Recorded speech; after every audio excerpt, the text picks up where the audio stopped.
So the silent PSU fan is, I bought the one from, you can buy them from multiple different places. I think mine comes from Pinball Life. No, it doesn't actually, it's Pinball Monk.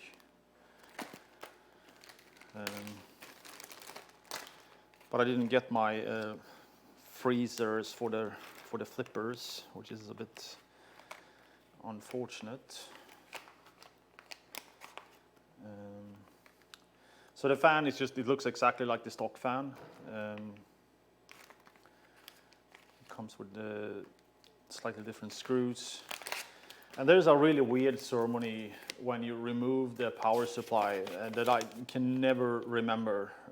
So it's very good to have this little instruction sheet that it comes with that will tell you what to do. Unplug the machine, loosen 4 nuts marked with an L. So there's 4 nuts that are welded to the back box that you need to loosen, and that kind of allows you to slide the PSU up and kind of get it out of your hand.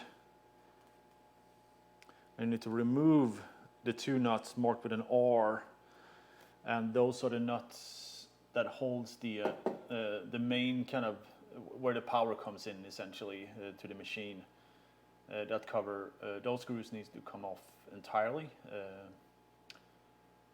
because you need to remove a connector there. If I remember, gently pull the metal cover held by the nuts, you remove forward and off, then set it aside. Yes. All right, let me figure out what sizes I'm looking at here. 1132 for those.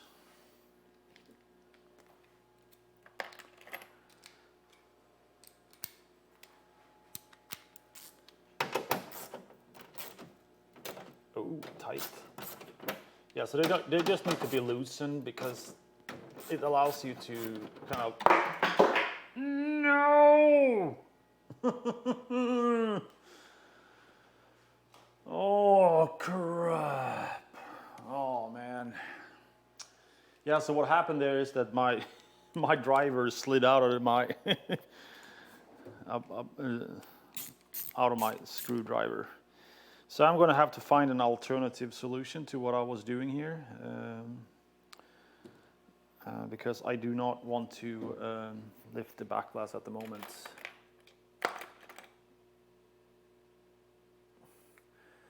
But at least you got something to laugh about.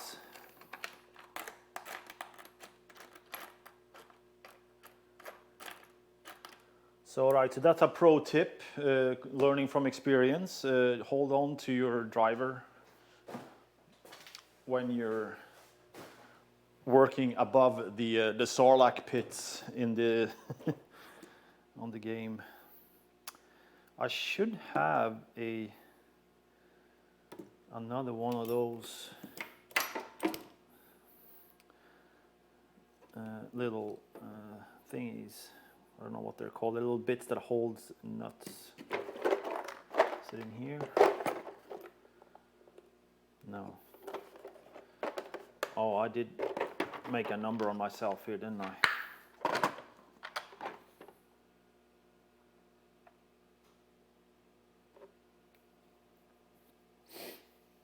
Damn. Damn. Yeah, this is gonna cost me.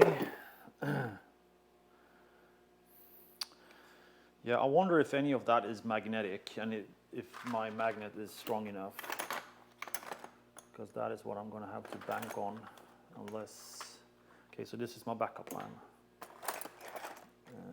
Let me see if I can find my magnet. This is my favorite tool in the shop. It's like a telescopic magnet. And if you're running a pinball tournament, this is your best friend to be able to peel out like stuck balls in weird places. Oh shit, that is some...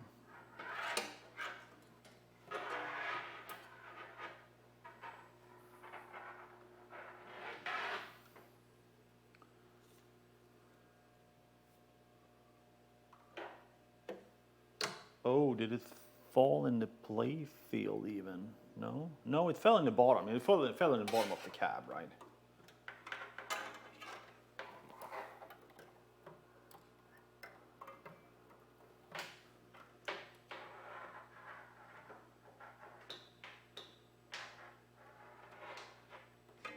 Yeah, I can feel it.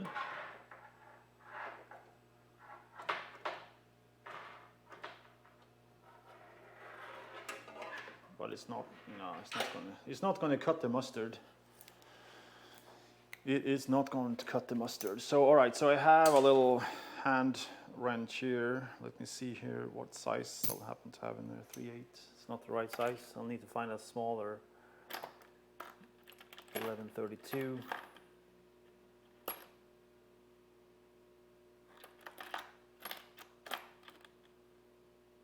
Oh, is that not an, oh, have I lost that one?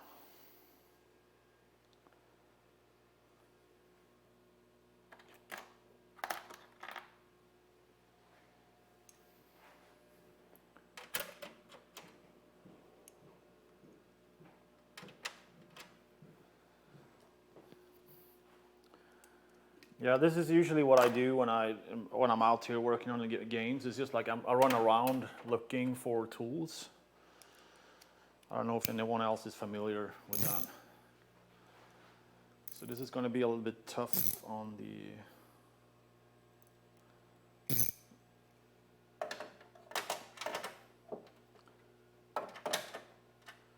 Yeah, I need to find some sort of extension to be able to do this. Damn. Damn, damn, damn.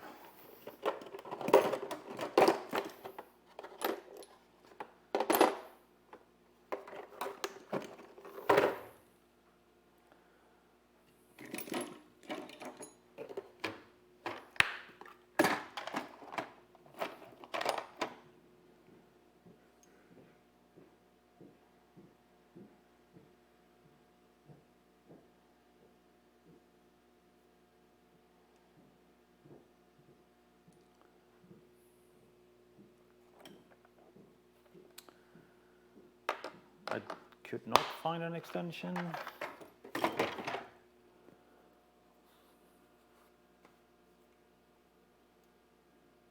Oh wait, I know what I have. I have a, oh look at that. Look at that little lifesaver.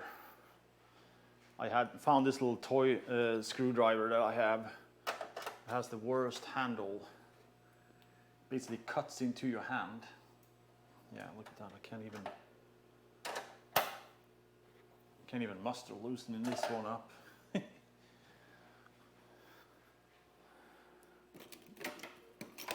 Gonna need help.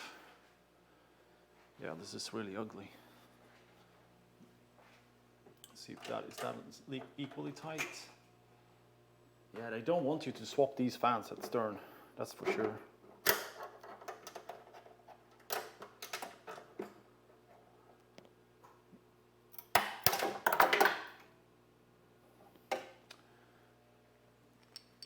So this is what happened to that little toy screwdriver. I accidentally twisted off the handle.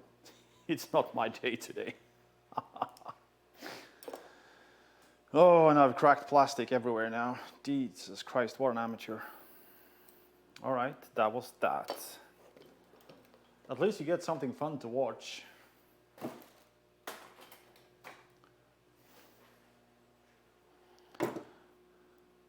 All right, I don't have any choice than to dig out my, can't believe that is my only damn bit that has that on it.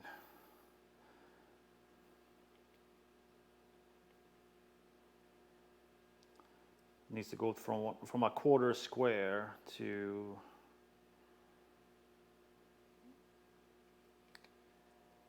a quarter Allen.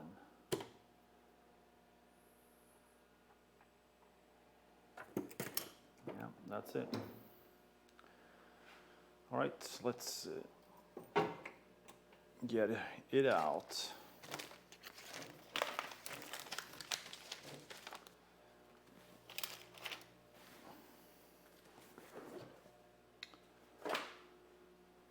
Snore, snore, snore. Are you having fun up there?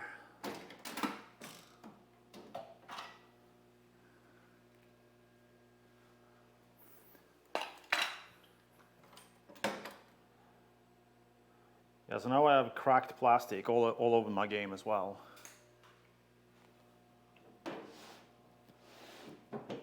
Yeah, the glass is so rattly. I mean, listen to this. Yeah, this is going to get some anti-rattle tape for sure.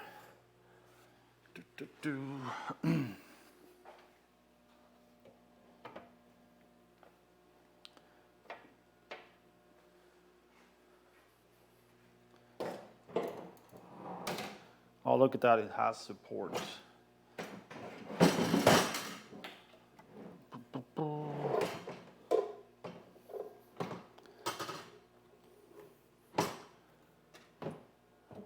All right, so might as well just pull the bag out here as well while I'm here. Damn.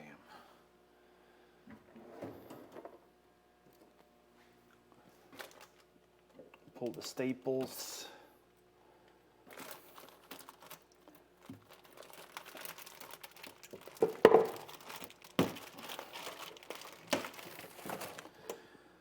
I've heard that the game second-hand value is like $1,000 more if you leave that bag there. So don't do this at home.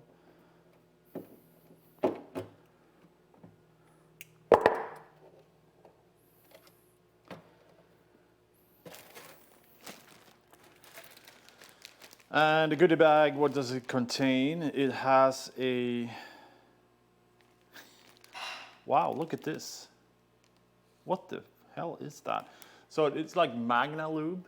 It says on the thingy here. Let me see if I can get that in the middle. Oh, that is really difficult to focus on. So it kind of looks like Loctite or something. But it's lube. Magna Lube. So the Magna goes on lube. The rest is just like, there are some plastic, some key fobs. Oh, there's that damn inside the IC barcode. Yeah. No slingshot plastic, that's a bit cheap. No, there's no slingshot plastics in here. All right, that was that.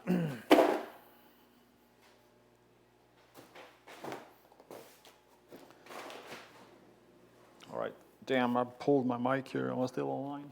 Yeah, I can still see myself there. All right, so where did my socket go? There it is.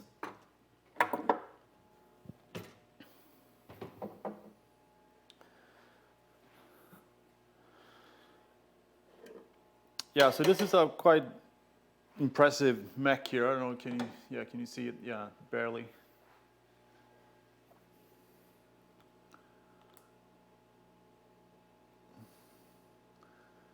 Go over a few things here while we have it down. Yes, it has kind of looks a little bit like the Doctor Who mech, but not not as. But it has it's the same kind of sliding rail like the aftermarket has.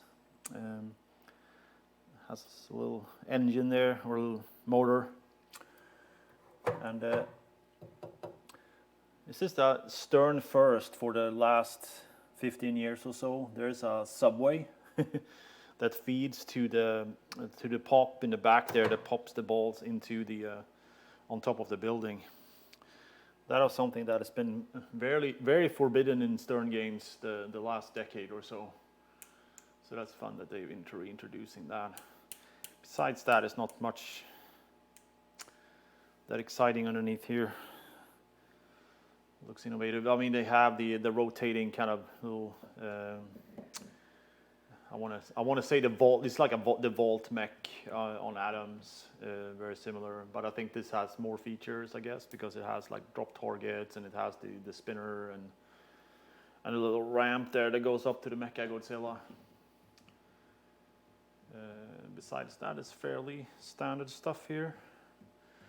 Yeah, the magnet here is actually, I was kind of expecting like a bigger magnet. I don't know, I mean, I was kind of expecting like a bigger coil, but this is just any standard magnet mech, and funny enough, that is entirely loose, the coil that sits around the rod. I don't know if that is supposed to be loose. Doesn't really matter. It magnetizes the coil either way, even if it's loose or not. So I've ordered a fan for this thing here to hope that it keeps cool. Also, this is the bridge mech. Oh, look at this. This is loose. The whole like.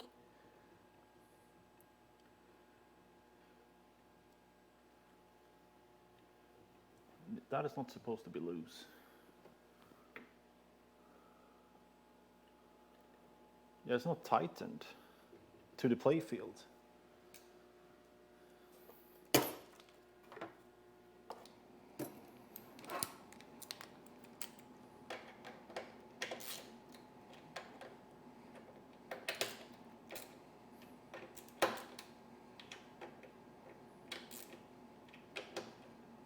There we go.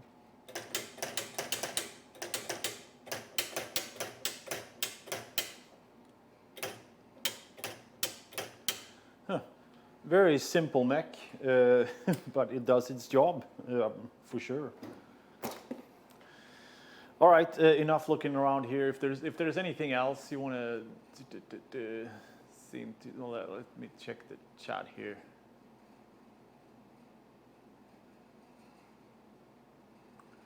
The Magna Lube is for the screw drive on the building. Okay. Yeah, this coil mech here was like the piece that's fastened to the play field was just all wobbly. They hadn't fastened the screws at all, but now it's like much firmer. So what did you say about the? Said something about the.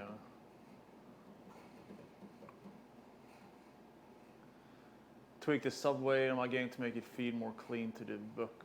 Otherwise, it took at least 2 to 3 kicks to get it. All right, so. All right, I can definitely see that that's variable.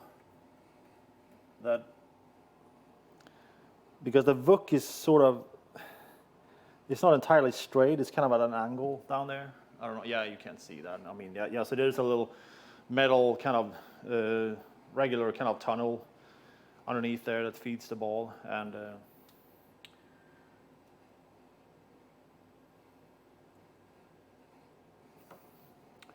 yeah, that's really weird. I mean, the ball should feed cleanly into that. Yeah, we'll see when we start playing around, playing a few games. Wow, that's a really small sub on this game. Let's see if everything's tight in here. Yeah. All right, good stuff.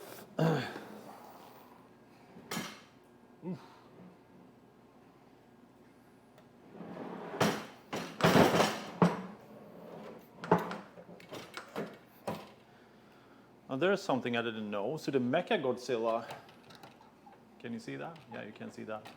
He's actually wobbling, like the Well Walker. I had no idea he did that at all. I've also seen a few pictures of balls getting stuck behind him. Yeah, look at that. Yeah, you can you can get a fly ball and it basically gets stuck behind his arm. Damn, that sun is coming in hot back there. Just washes out the picture entirely. Let me see if I can do something about that real quick.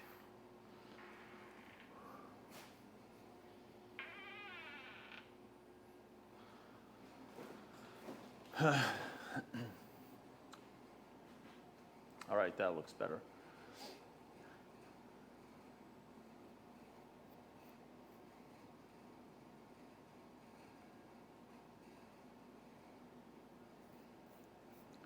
All right, so you need some bending there. Yeah, gotcha. Yeah, I mean, I'm not afraid of bending things. I bend things all the time. Yeah, so that's interesting that there's basically no ball. There's nothing to prevent the ball to be stuck behind his elbow there. It would have been an easy fix to just like have his arm angled higher up, and there wouldn't be an issue. The ball would just like feed back to the lane there. All right. Enough moaning. Let's hope we don't get a. All right, so I'm going to put the glass back now and just continue what I was doing. So I'll get back to the playfield later. I'm going to change the rubbers and do a few other things. I also need to clean this glass inside out. It's so full of blemishes. And also put some anti-rattle tape on because it's rattling like hell.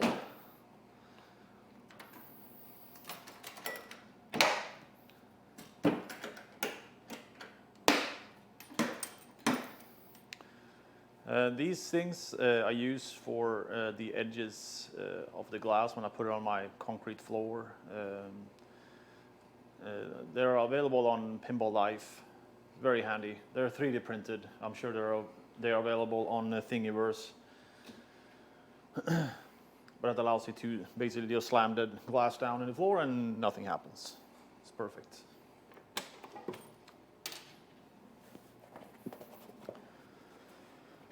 All right, let me not drop that thing inside there again. A pro tip here, which I'm not going to enforce myself, is to put a towel there so it won't be able to fall down.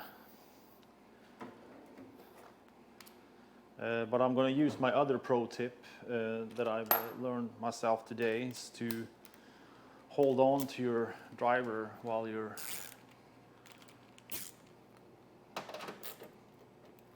loosening things, and that will prevent you from losing it.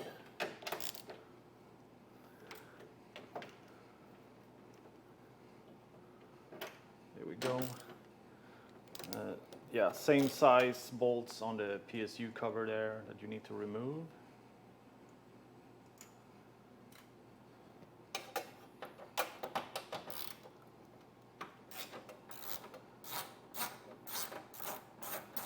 Yeah, I'm not too concerned about it. There was some concern in the chat there about the airflow here and there, and the thing is that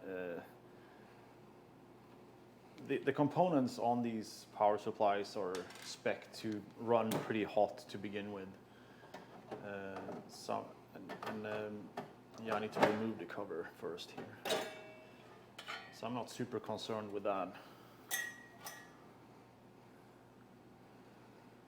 Let me see here, what do I need to do? Yeah, so I need to disconnect the power supply. There's a couple of connectors. There's one on the side power driver board there. And then one for the mains coming from the wall, basically. And it comes out like this. Here we go. And then there's a bit of a ceremony here where you need to loosen a few screws to get the this lid open. I'm going to see if I can move things here a little bit. Do not need a scissor.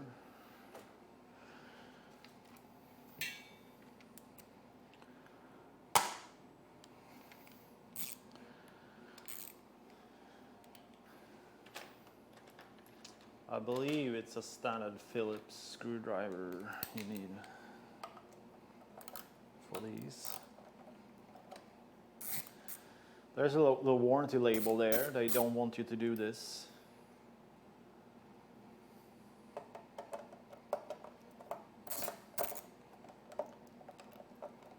Yeah, this is definitely the wrong size. I almost ruined my little screw there. You want the one that has a little bit of a sharp tip.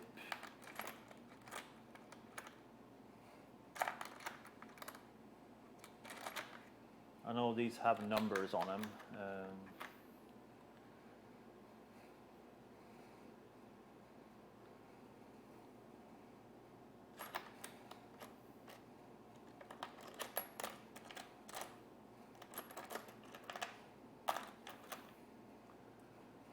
And somehow I only have one size in here. Yeah, there's one.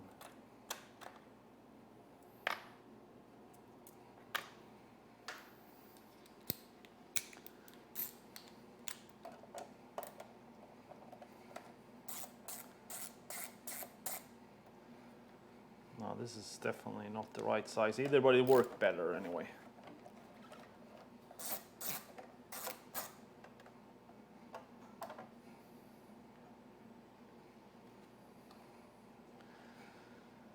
So you should be able to just loosen up the screws on that holds the lid.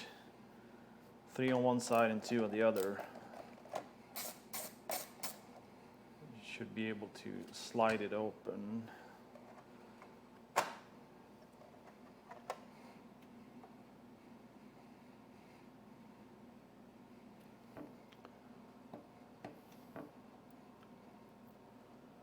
Need to void my warranty first.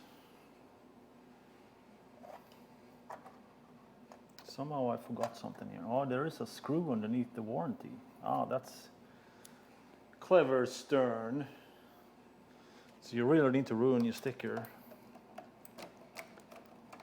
They hid a screw underneath there.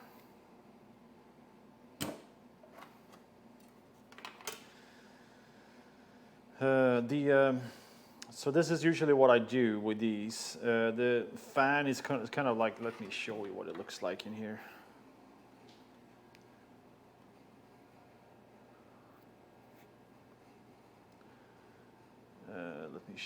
So you can see that the cable from the fan here, it goes underneath a pretty. So it's like a goo that you use to kind of keep electronic components in place. What I normally do is I just cut the wire on each side there because if you peel that off, you might damage the board basically, and I don't want to do that. So I'm just cutting the wire on each place and then put the new fan in and just route the cable neatly enough to not get entangled in the fan itself. So.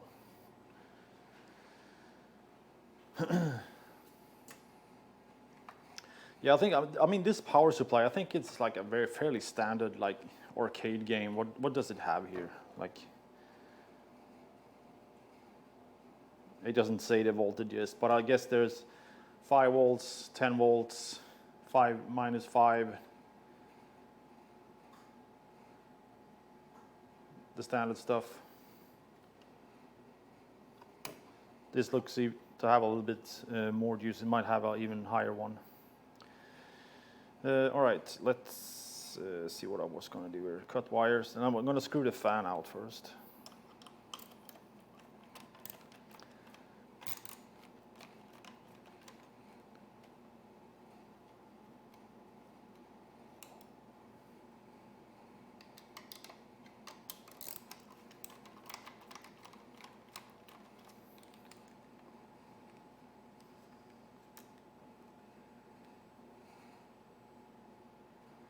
Yeah, that's a good suggestion with the screws on the terminal block because, yeah, they're pretty snug to be honest.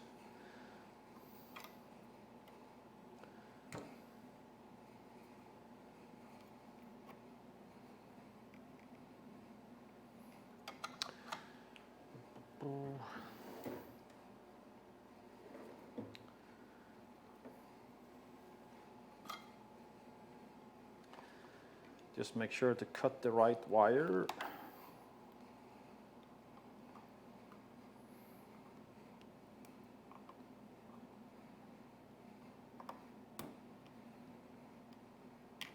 Oh, it actually came off. Neat. All right. I did not have to cut it, but anyhow.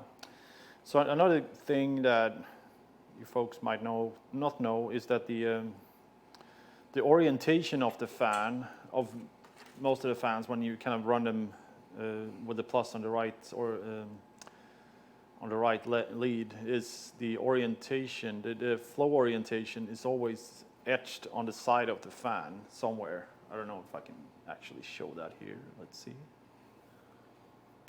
If I do it like that. There we go.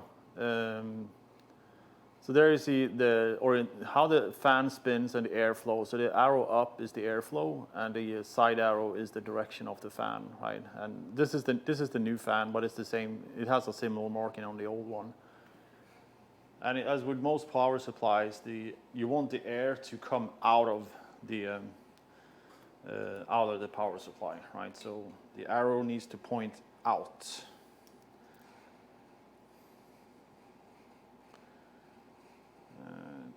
Let me see, there we go. So you need to find a good way to kind of make sure that the wires not get pinched. And the new fan comes with new screws.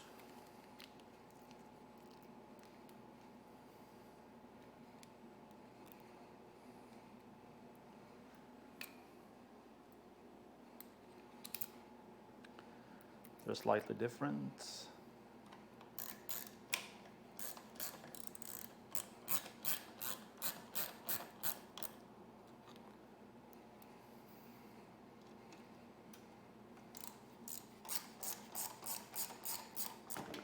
How are we doing on time here anyway? 20 past 1. So we've been on this for nearly 2.5 hours now. Yeah, it's incredible. Time just flies when you're having fun.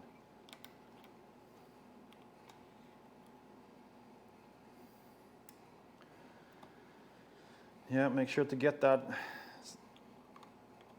connector snug in the same connector you pulled it out from, and then you just put everything back together in the reverse order.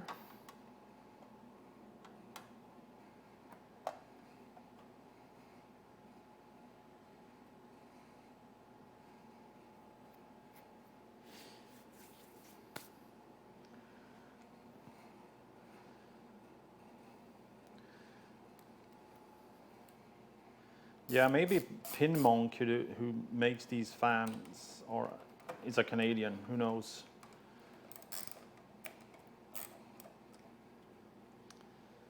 Don't know if he is. I can't remember. But then we can check the marking on the other one then.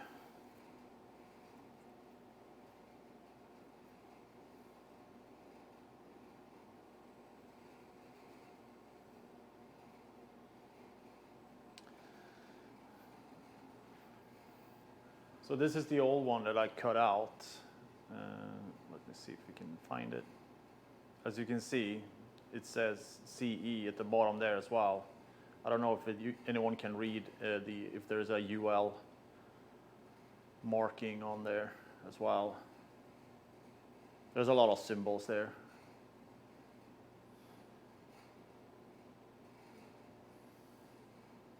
Yeah, I'm getting old, I can't read. I'll see the CE marking at least.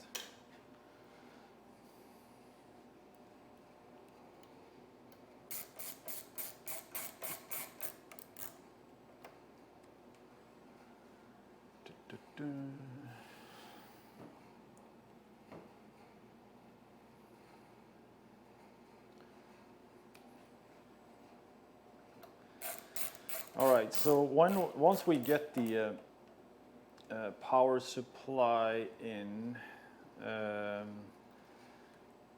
I'm going to connect the game, power up the game and connect the game to IC and make sure that we got the latest code update. I don't know if it has it installed since it was at the factory and got rebuilt. It might have got a code update. I have no idea. We'll figure that out. And while that is happening, I'm going to do some work on the play field. I'm going to install Titan rubbers. I'm going to replace the flipper rubbers and a bunch of other things. I see that so Stern put these like metal washers underneath the slingshot plastics, and I'm not a big fan of that either because that will ding the balls, and ding balls means scratch play fields, and I don't want that. So going to replace those as well. There we go.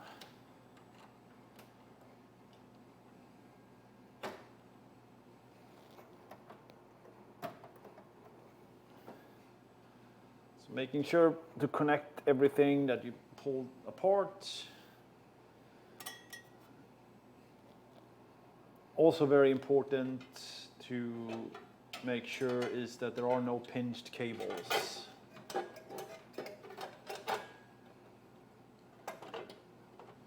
I can admit openly that I pinched a cable once. And that resulted in a fried sound circuit. That was on a Starship Troopers.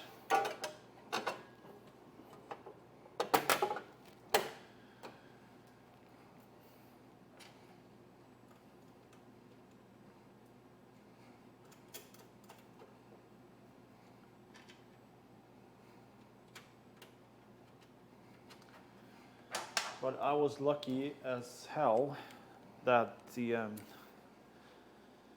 that Keith Apgar at Case Arcade, he managed to sort that out for me, no problem. Because what he does with his board work there is just magic. Oh, look at that. It nearly went in again. Nearly went in again. Oh, that would have been amazing. All right, everything's fit snug here, no pinched cables. Yes, I need to tighten the power supply. Good thing I checked that. I'm gonna hold on to my driver there. There we go.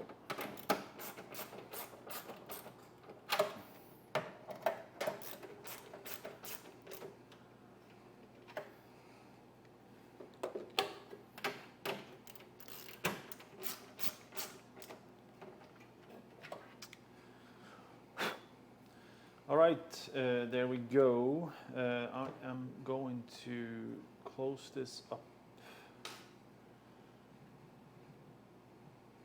I'm just going to close this one up. I'm not going to close up the whole thing. I'm going to need some power for the next steps here.